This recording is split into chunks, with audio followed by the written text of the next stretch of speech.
할렐루야. 여러분, 알파고가 은퇴했다는 소식 들으셨습니까?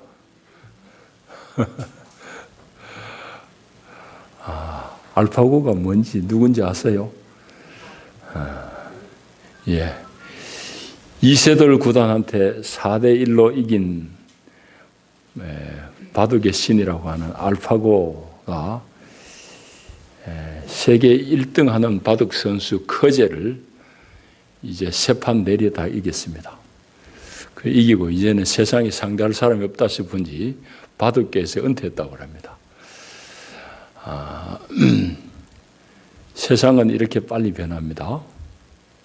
늘 새 것이 나오고 늘 이상 여러 단계 나오고, 알파고가 다른 게 아니고 이제 바둑도 사람 머리 쥐어 짜는 것보다는 더 컴퓨터가 사람 머리를 이겨낸다는 얘기입니다. 그 수많은 바둑의 수를 다 읽어내는 거죠. 그러니까 이제 무인 자동차 시대도 곧 우리 눈앞에 다가왔습니다. 제가 몸담았던 해운계는 제가 현역에 있을 때도 벌써 부분적으로는 다 무인 운항을 했습니다.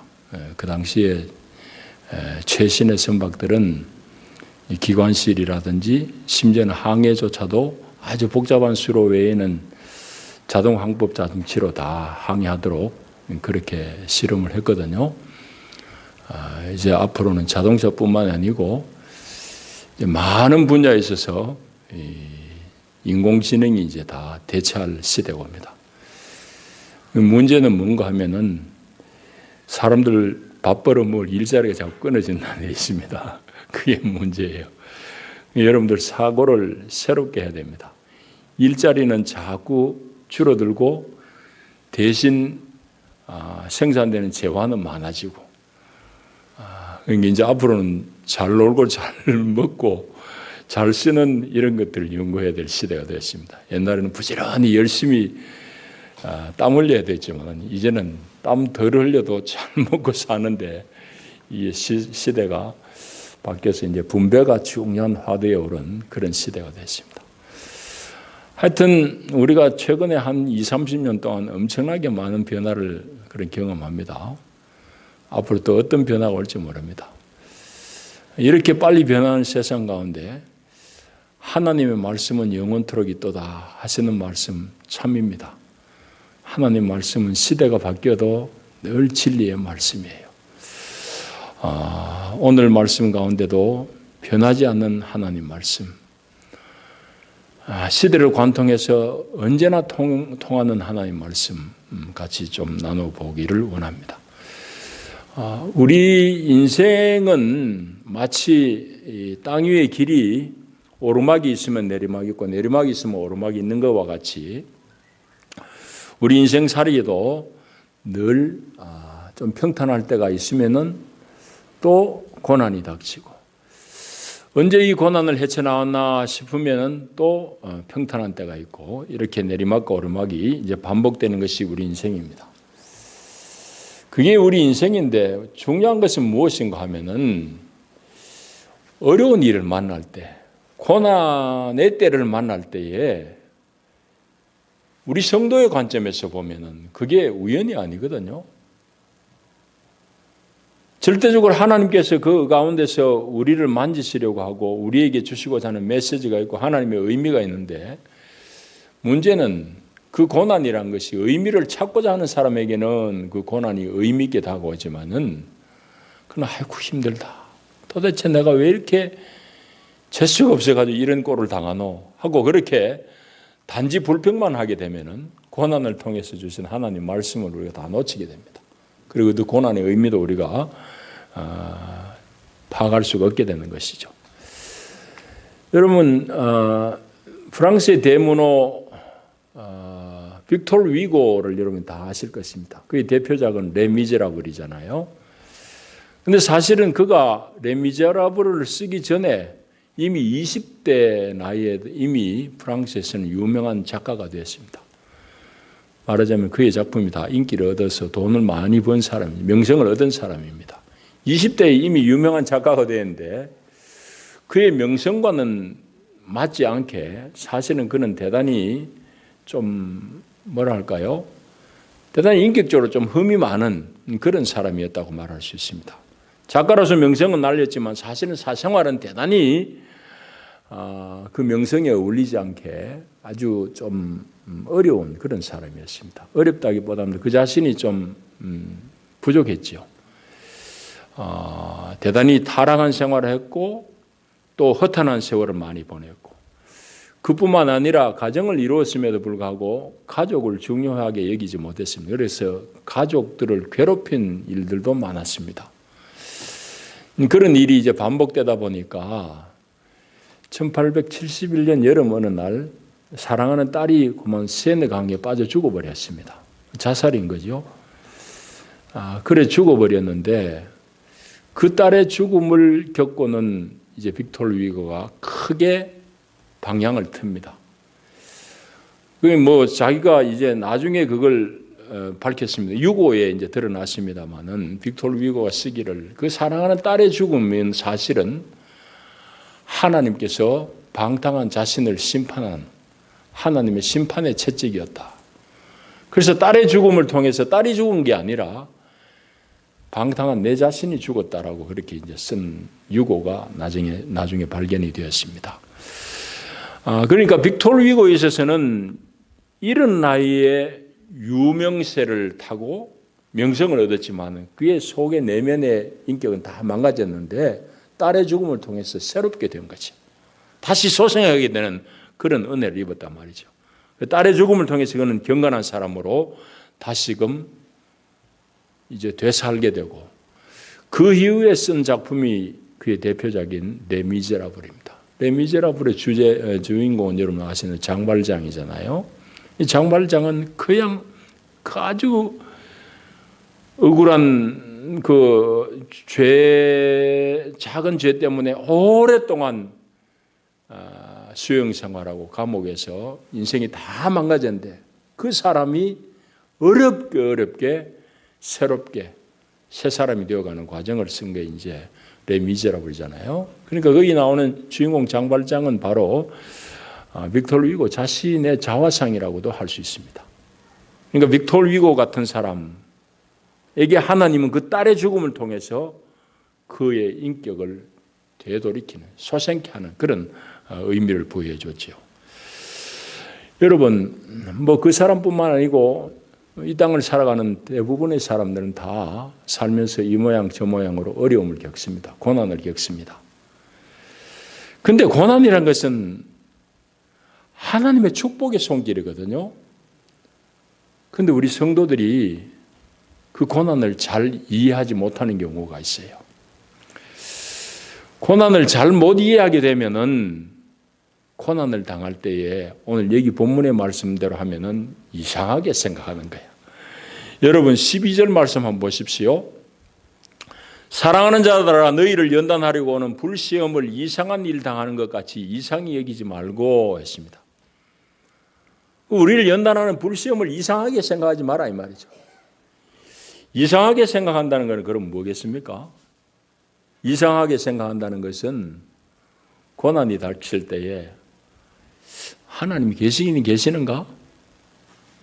아니 100번 내가 양보해서 하나님 계시다 해도 하나님은 나 같은 사람 별로 안중이 없는가? 하나님이란 사람은 도대체 나를 싫어하신 건가? 그런 생각들, 이게 이상하게 생각하는 겁니다. 그렇게 하지 말라는 얘기죠. 그래서 고난을 당했을 때에 이상하게 생각하는 것은 여러 가지 이유가 있겠습니다만은 그 신앙이 좀 잘못된 신앙 때문입니다. 좀 이따 말씀드리겠습니다만은 존 파이퍼 목사님은 번영신학에 대해서 아주 강력하게 그렇게 경계를 하시는 분입니다. 아주 존경할 만한 그런 분이죠. 작년에 은퇴고 지금 아마 서울에 와 계실 것입니다. 그런 분들은 한국에 유명하다는 어떤 목사 같은 사람을 아주 대놓고 그냥 비판합니다. 그 번영신학이 가져다주는 아주 폐해는 뭔가 하면은 내가 고난당하면 그럼 하나님 앞에 저주받은 거냐 말이지. 왜? 하나님 앞에 복받으면 건강하고 잘 살고 출세하고 다 잘 돼야 되는데 그럼 내가 잘못된 것은 하나님 날 버린 거다. 이게 고난에 대해서 우리가 이상하게 생각하는 거다. 그렇게 생각하지 말아라는 얘기예요. 반면에 오늘 고난의 의미를 이 본문이 잘 우리에게 정리해 주고 있습니다. 먼저는 12절 이하에 보면은 고난의 의미에 대해서 첫째로 얘기하는 것이 뭔가 하면은 성도들을 연단하려고 오는 불시험이라고 말씀합니다. 이게 12절 말씀이잖아요. 여러분, 이 말씀은 순금을 얻기 위해서는 반드시 불로 불순물을 태우는 이 재련의 과정, 그것을 염두에 둔 표현입니다. 여러분, 우리가 금광석이라고 그럴 때에 금광석이냐 아니면은 이게 쓸모없는 돌이냐, 그걸 판별하는 기준은 1톤의 돌 가운데 금이 1돈 이상 함유되어 있으면 이 금광석으로 분류됩니다. 1톤, 1000kg. 이만한 돌덩이 하나에 1돈의 순금이 함유되어 있으면 그 금광석이에요.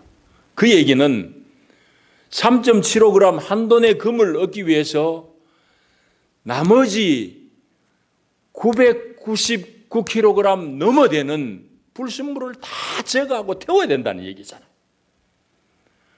그래서 순금을 얻기 위해서는 세상에 순금이 땅에 굴러다니는 법은 세상에 없어요. 돌 가운데 암석 가운데 함유되어 있는데 그걸 불순물을 다 태우고 쪼개고 없애야 돼요. 그 과정에 반드시 필요한 것이 불로 태우는 겁니다. 불로 불순물을 제거하고 연단하고 다 없애는 것. 이 과정을 통해서 순금을 얻을 수 있는 것이죠. 하나님은 성도들을 연단하십니다. 연단하는데 하나님이 쓰시는 불은 바로 불시험이에요. 고난으로 표현되어진 이 고난을 의미하는 불시험입니다. 그래서 하나님은 성도들에게 반드시 사랑하는 성도들에게 불로 연단하십니다. 이게 오늘 본문의 말씀이에요. 그러니까 고난당했다고 내가 하나님이 어디 있느냐, 하나님 날 버렸느냐, 그런 생각은 이상한 생각이에요. 정상적인 생각이 아닙니다. 그러면 하나님은 왜 불시험으로 우리를 연단하셔야만 할까요? 그것은 이런 이유입니다. 여러분이 제가 믿는 기독교 신앙은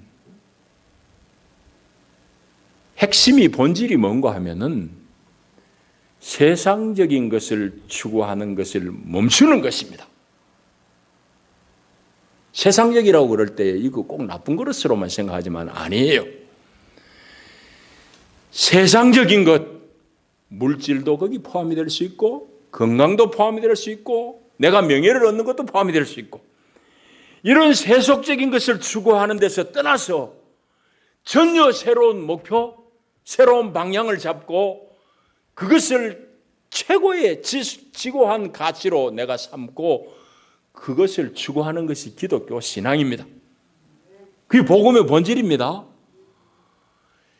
예수 믿고 3박자, 5박자 이 얘기하는 건 세속적인 것을 추구하는 거예요. 그거는 다른 복음입니다. 파이퍼 목사님의 규정에 따르면은 저도 100% agree-하죠. 100% 동의하죠. 그거는 변질된 복음입니다. 순수한 기독교 신앙은 세속적인 것을 추구하는 것이 아니에요. 아니고 하나님 나라를 봤기 때문에 하나님 나라의 이상을 보고 내 전부를 드리는 겁니다. 그걸 예수님은 비유로 말씀하시기를 어떤 농부가 이제 말하자면은 그 땅을 좀 빌려가지고 농사 짓는 농부가 밭을 갈다가 보니까 이랴이랴 하다 보니까 쇠사람 끝에 보물단지가 발견돼. 이거 어떻게 해요? 땅을 갈다가 보물단지를 봤으니까 이 보물단지를 자기가 가져야 되잖아요. 그러니까 있는 거 없는 거 다 팔아가지고 그 땅을 사는 거예요. 땅 속에서 보화를 발견한 그 농부가 같다고 했습니다. 천국의 복음이 이런 것입니다. 예수 그리스도가 제시한 이 복음, 천국, 하나님 나라 이걸 알고 보니까 내가 모든 것을 다 드리고 다 팔아서라도 기꺼이 그걸 살 만한 가치가 있는 거야. 그래서 하나님 나라의 이상 그 가치를 본 사람이 이제는 세상의 것을 내가 좀 미치고 포기하더라도 그것을 붙들겠다는 것이 기독교 신앙입니다. 그렇기 때문에 기독교 신앙은 처음 그 신앙을 받아들이는 사람은 좀 혼돈스럽습니다. 안 혼돈스러운 복음을 받았다고 그러면은 그거는 좀 이상한 다른 복음입니다. 바울이 다른 복음 전하는 자에게 저주가 있을지어다 그러잖아요. 여러분 복음을 받고 고민이 없다고 그러면은 그건 여러분이 받은 복음이 잘못된 복음입니다. 왜 그런가 하면은 그는 세상의 종교 얼굴만 그냥 예수 간판만 내달았기 때문입니다. 세상의 종교들은 다 이 땅에 없어질 땅의 것들을 추구합니다. 그것을 섬기면은 부자가 된다고. 그것을 섬기면 건강하게 된다고. 그것을 섬기면 자식 잘 되고 출세하게 된다고. 세상의 종교들은 다 그것을 약속합니다. 그거는 이스라엘 백성들에게 바알이 약속한 것과 매 한 가지입니다. 그러나 그리스도인은 영원한 하나님의 나라를 추구하는 거예요. 그러니까 세상의 가치를 추구하지 않고 하나님 나라를 추구하니까 이게 혼돈스럽고 처음에는 혼돈스럽고 어렵기도 하고 그래요. 그래서 우리가 타고난 거는 본시 다 내 욕심 채우고 내 편한 대로 살고 싶은 게 우리의 본래 육체적인 욕망이에요. 우리 본질적인 우리 한계입니다. 그래서 하나님은 이런 육체를 타고난 우리 세상의 편한 대로 자기 것 많이 챙기고 살고 싶은 우리를 하나님 나라의 사람으로 만들려고 할 때에 이게 지대로 되겠느냐고요. 그래서 하나님은 우리로 하여금 하나님 나라를 구하는 사람으로 순결한 영혼의 소유자로 만들기 위해서는 반드시 하나님이 우리 가운데 있는 육적인 이런 요소들을 다 태워야 됩니다. 그 태우는 하나님의 불시험이 바로 오늘 고난이에요. 오늘 12절은 그것을 말씀하고 있습니다. 그래서 방금 말씀드린 존 파이퍼 목사님 29일 30일 아마 서울에 와서 세미나를 하시는 것 같은데 이제 작년에 은퇴하신 걸로 알고 있어요. 그분의 책은 여러분 많이 읽을수록 좋습니다. 그분이 고난에 대해 말씀하시기를 고난은 허울 좋은 말뿐인 삶을 제거하고 우리를 더욱 진지하게 만들어서 우리 생각이 하나님의 말씀에 엄중하게 맞춰가도록 한다. 고난을 통해서 우리 신앙이 말뿐인 데서 벗어나서 진지하게 하나님의 말씀을 추구하도록 한다 이 말입니다. 그렇게 하는 것이 고난이라는 거예요. 여러분 그렇습니다. 고난이란 것은 여러분들의 믿음을 순금같이 재련하는 연단하려고 오는 불시험입니다. 그러니까 이 고난은 사실은 축복이에요.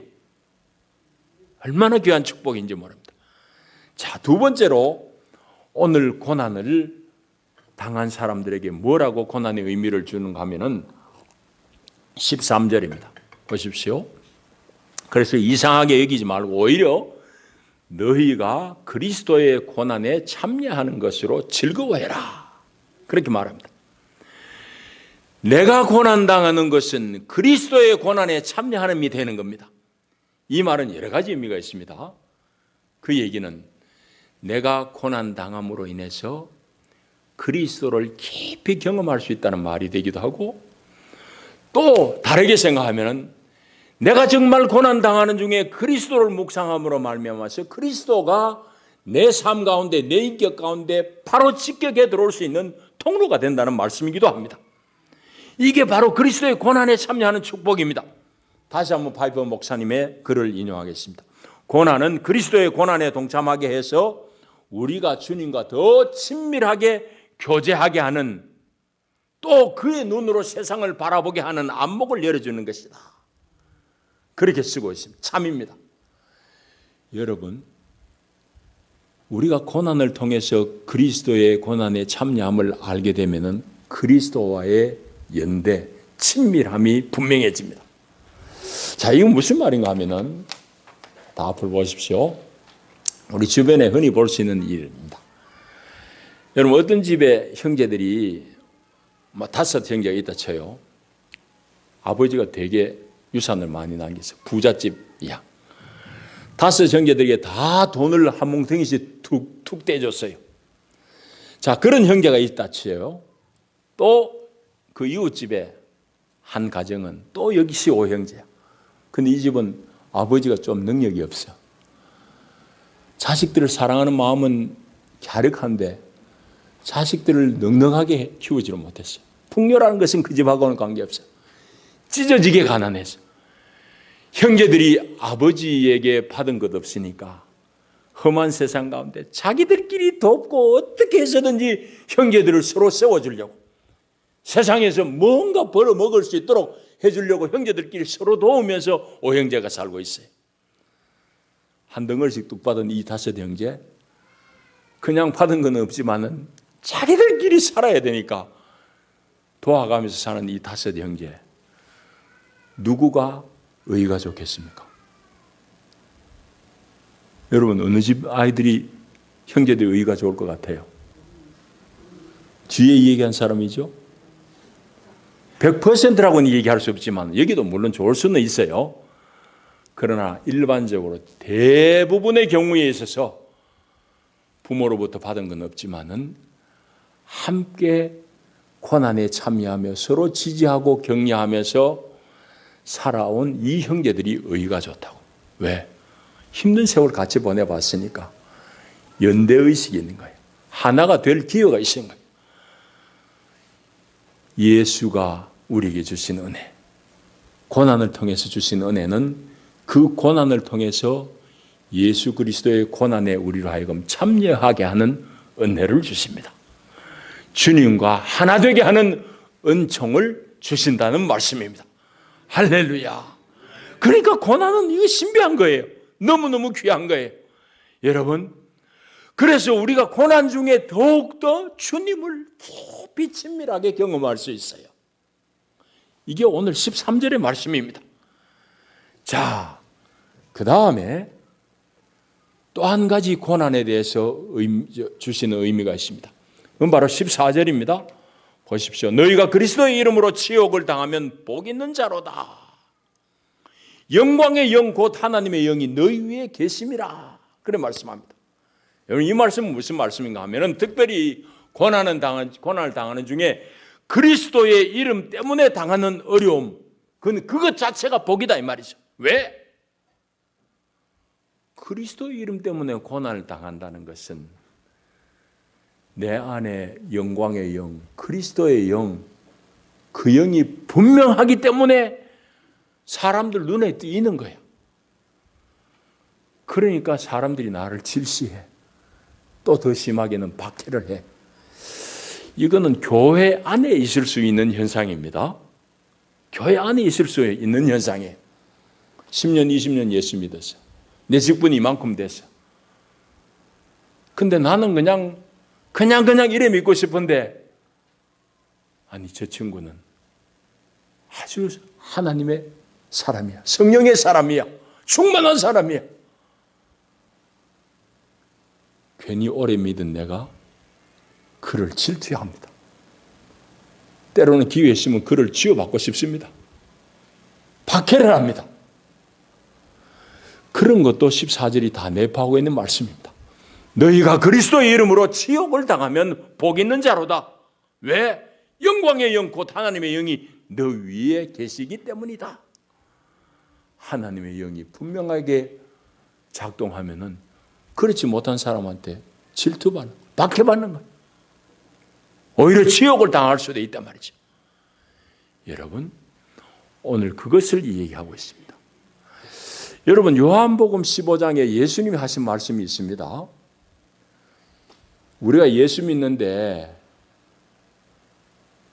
믿기는 믿지만은 내가 세상에 다 발 담가가지고 그래 살면은 세상으로부터 우리가 뭐 질시받고 미움받을 일이 하나도 없어요.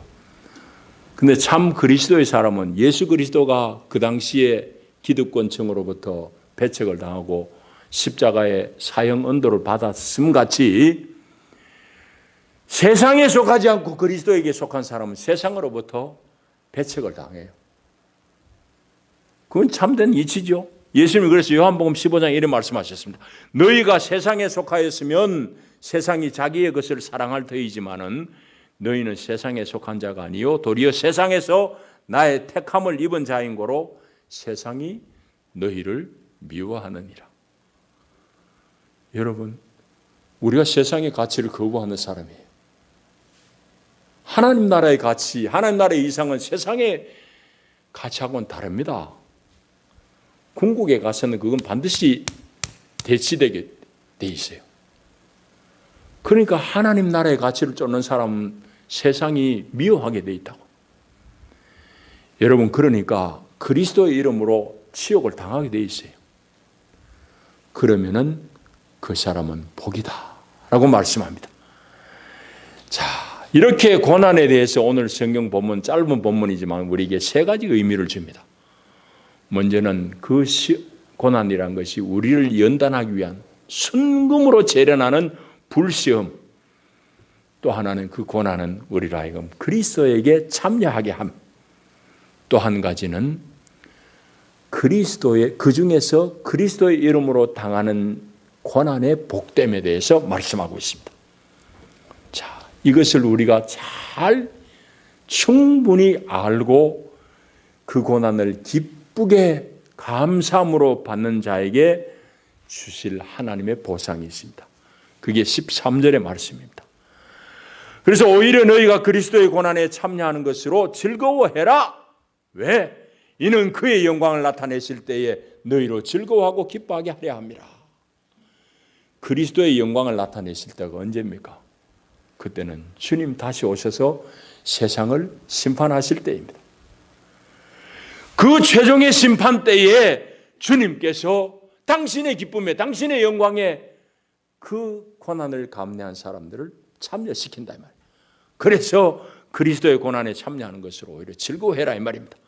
이 말은 무슨 말인가 하면은 내가 지금 당장 무슨 고난을 당한다고 당장 여기서 뭔 결론을 다 얻어야 되겠다는 생각은 하지 말아라 이 말이에요.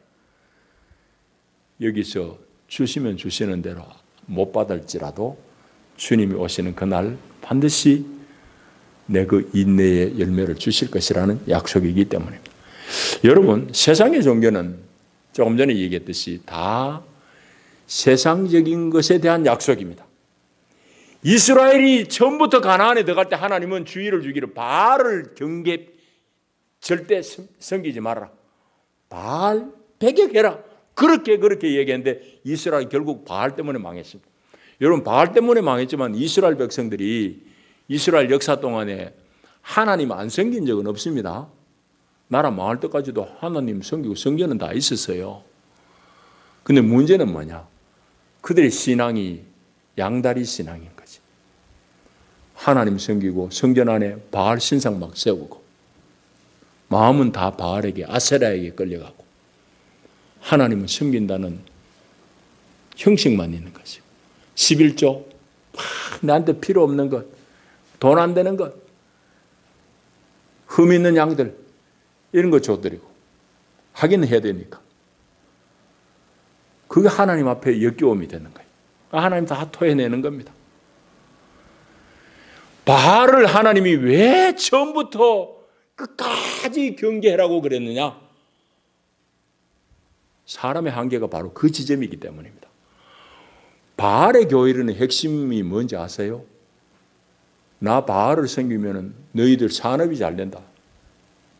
삼박자 축복이다 이 말입니다. 삼박자 축복은 내 말이고 바알을 섬기면은 그들에게 있어서 늘 풍요가 약속되어 있습니다. 바알은 풍요의 신입니다. 하나님은 그 함정을 알기 때문에, 인간의 연약함을 알기 때문에 그걸 처음부터 배격이라고 그러는데 끝까지 배격 못한 게 바알 신앙입니다. 왜? 인간의 연약함이죠. 하나님이 전부 다다. 하나님이 너희들의 온 삶을 주관하시는 하나님이야. 하나님만 섬기라고 그랬는데 자꾸 바알에게 경도, 치우칠 수밖에 없었던 한계가 바알의 교리 때문입니다. 바알을 섬기면 자식 잘 된다. 바알 생기면 네 사업 잘 된다?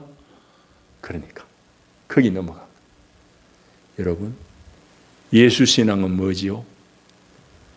예수님이 혹은 하나님이 내 신앙의 100%입니다. 그것을 고백하는 것이 예수 신앙입니다. 여러분 믿습니까? 예수 믿음은 예수로 충분합니다. 하나님 한 분으로 다 합니다. 이거예요. 다른 거 다 없어도 하나님 한 분으로 내 충분합니다. 이거예요. 그래서 하늘의 하나님밖에, 땅에서도 내 추구할 주밖에 없습니다 하는 그 시편 기자의 고백이 내 고백이 되는 거예요. 그럴 때에 주님은 우리의 필요를 채워주시는 주님입니다. 그런데 바알 신앙은 핵심이 그걸 따라라, 그러면 너에게 이런 축복이 있다. 자꾸 축복을 얘기합니다. 여러분, 우리가 복음을 까딱 잘못 받아들이면은 하나님을 놓쳐버립니다. 하나님은 이름만 하나님이고 우리가 물질을 쫓게 되고 이 세상의 것에 자꾸 우리 목을 매게 되고 그러다 보니까 그거에 없으면은 신앙을 놓쳐버립니다. 여러분, 우리의 신앙은 뭐냐? 하나님 한 분으로 충분합니다. 예수님, 당신 한 분으로 나는 만족합니다. 이것이 우리 신앙입니다. 여러분, 그래서 우리가 후일에 그리스도 예수 다시 오실 때에 그때에 주님의 영광에 참여할 그것을 꿈꾸고 그것을 소망하기 때문에 지금 현재 당하는 이 고난 오히려 감사하고 즐거워해야 된다라고 성경은 말씀합니다. 여러분, 그래서 하나님은 바울을 통해서도 이렇게 말씀하셨습니다. 로마서 8장 18절에 생각하건대 현재의 고난은 장차 우리에게 주실 영광과 비교할 수 없노라. 현재 당하는 이 고난, 장차 우리에게 주실 영광하고는 비교할 수 없는 수준이에요. 잠시 당하는 고난, 오르막길 잠시 당하는 고난, 먼 훗날 영원한 영광과 비교할 수 없습니다. 그럼 우리는 고난 속에 담겨진 주님의 손길을 바라봐야 되고 고난이 나에게 주시는 하나님의 친밀한 손길임을 봐야 됩니다. 그걸 제대로 볼 때에 우리는 고난 속에서도 주님을 추구하게 되고 어려움 속에서도 주님 한 분으로 만족하게 되고 이 땅에 내가 좀 불편해도 영원한 그 면류관을 우리가 사모하고 놓치지 않게 되는 겁니다. 여러분, 인생에서 고난의 이 쓴물을 마신 사람, 이 어려움을 당해본 사람은 그 다음에 인생이 아주 여유로워집니다. 의미 있어집니다. 여러분, 그 고난을 경험한, 어려움을 경험한 빅토르 위고가 가정이 회복되듯이 그 고난 속에 연단되어진 가정은 정말 가족의 소중함을 알게 되고 가정의 행복을 추구하게 되고 그 고난을 통해서 연단되어진 믿음, 그 신앙은 영적인 깊이가 다르게 되는 것입니다. 여러분, 이와 같이 고난은 우리로 하여금 그리스도께로 묶어내는, 그리스도에게로 연대하게 하는 아주 신선한, 신령한, 단단한 끈이 되는 것입니다. 여러분, 그 끈 너머에 손을 잡고 빙그레 우리를 응시하시는 그리스도를 바라볼 수 있기를 축복합니다. 그리스도, 그분은 고난을 통해서 오늘 여러분에게 다가오십니다. 기도하십시다. 자비하신 주여, 오늘도 우리를 부르시고 하늘의 새 양식을 먹이시니 감사합니다. 주님, 우리가 당하는 이 고난은 우리를 세상의 모든 것들로부터 분별해내고 구별하는, 재련하는 불과 같은 시험이요. 우리에게 다가오는 이 고난은 그리스도에게로 묶는, 그리스도의 고난에 참여하게 하는 고난입니다. 주여, 고난을 통해서 우리에게 가까이 오시는 주님을 보게 하여 주시고, 고난 끝에 있는 하나님의 손길을 보게 하여 주옵소서. 예수님 이름으로 기도하옵나이다. 아멘.